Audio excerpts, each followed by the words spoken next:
Role, आता हे दोघं तरी आपण समजू शकतो की बाचे होते, पण निलेश चव्हाण जो त्या घरातला जवळचा होता त्याला पण जर लायसन्स दिलं असेल तर आपण काय अँगलनी म्हणू शकतो की सुपेकर या कुटुंबाच्या जवळचे नव्हते. त्यामुळे ते जे बोलतायत आणि जे सत्य आहे ते फार फार वेगळं आहे असं मला मांडायचं आहे. सुपेकरांच्या बाबतीत तुम्ही एव्हिडन्स असं म्हटलं की सीएमना दिलेले आहेत किंवा सीएम ऑफिसला दिलेले आहेत, गृहमंत्री स्वतः देवेंद्र फडणवीस, तुमचं याच्या बाबतीत काही बोलणं झालं किंवा या एव्हिडन्सच्या बाबतीत त्यांच्याकडनं काही रिप्लाय? मला देवेंद्र फडणवीसांचं उत्तर आलंय की मी ताबडतोब याची इन्क्वायरी करतो. तर आत्ताच्या घटनेला माझ्याकडे आलेली माहिती मी आधी 24 तास आधी त्यांच्याकडे दिली आणि मगच मी याच्यावर प्रेस कॉन्फरन्स घ्यायचं ठरवलं. म्हणजे त्यांच्याकडनं इन्क्वायरीचं कन्फर्मेशन आल्यानंतर, कारण ही गोष्ट लोकांपुढे सुद्धा जाणं गरजेचं आहे की जे जलिंदर सुपेकर म्हणतात की हगवणे कुटुंब माझ्या लांबचं दूरचे संबंध होते, दूरचे नव्हते, कुटुंबाशी खूप चांगले संबंध होते आणि पदोपदी यांचाच दाग दाखवून त्या दोन्ही सुनांचा छळ झाला आणि म्हणूनच आज वैष्णवी आपल्या मध्ये नाही. काही प्रकरण हाय प्रोफाईल आहे, त्यामुळे यामध्ये राजकीय दबाव सुद्धा वापरण्याची शक्यता नाकारता येत नाहीये.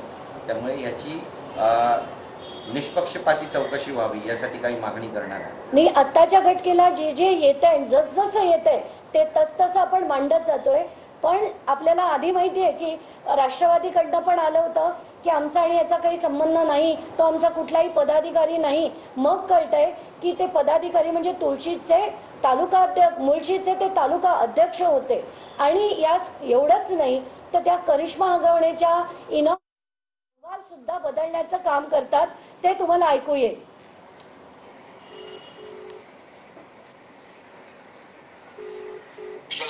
हॅलो. हा साहेब.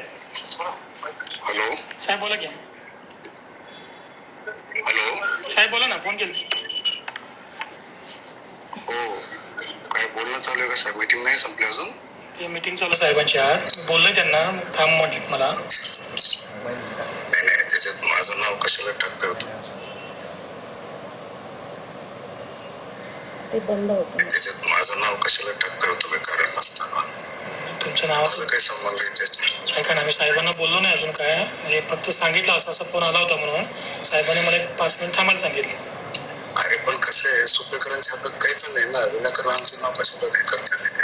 हा बरोबर आहे साहेब, हे सगळं मला कळतं, पण साहेबांना मी काय सांगणार असा विषय ना. अरे पण ते निवेदन बनवताना त्याच वेळेस तुम्ही सांगायला पाहिजे ना यांचं नाव नाही का? मी बोलतो साहेबांना, तुम्हाला फोन जोडून देतो फार तर. नाही, निवेदन म्हणजे लेखी आहे का तोंडी आहे सगळं? लेखी तोंडी सगळंच आहे. त्यात माझं नाव कट कसं करणार तुम्ही आता निवेदनामध्ये? निवेदनमध्ये मी सांगतो साहेबांना, तुम्ही बोला साहेबांना माझं नाव काढा म्हणून.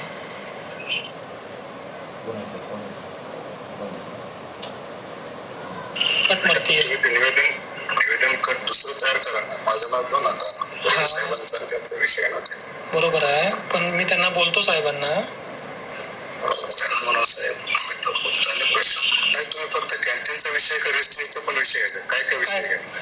काय आता त्यांनी निवेदन काय केलं मी वाचलं नाहीये, ते आजच आहे निवेदन. फक्त मला दाखवलं त्याने ओझरचं सगळं, त्यात तुमचं नाव दिसलं मला. नाही, रेशनिंगचं पण आहेत का व्यापारी त्याच्यामध्ये? त्यात कॅन्टीन आहे, रेशन आहे, जीएमच्या खरेदी तुमचं सगळं आहे.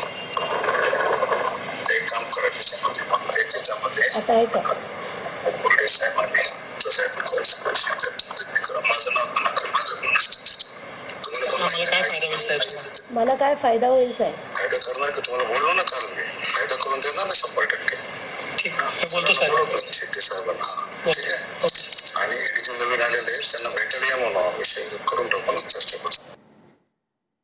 तर ऑडिओ क्लिपमध्ये सुपेकरांचा आवाज असल्याचा दावा अंजली दमानिया यांनी केलेला आहे. हगवणे कुटुंबाने सुनांना सुपेकरांचाच धाक दाखवला आणि त्यांचा छळ केला असा आरोप दमानिया यांनी केला आहे.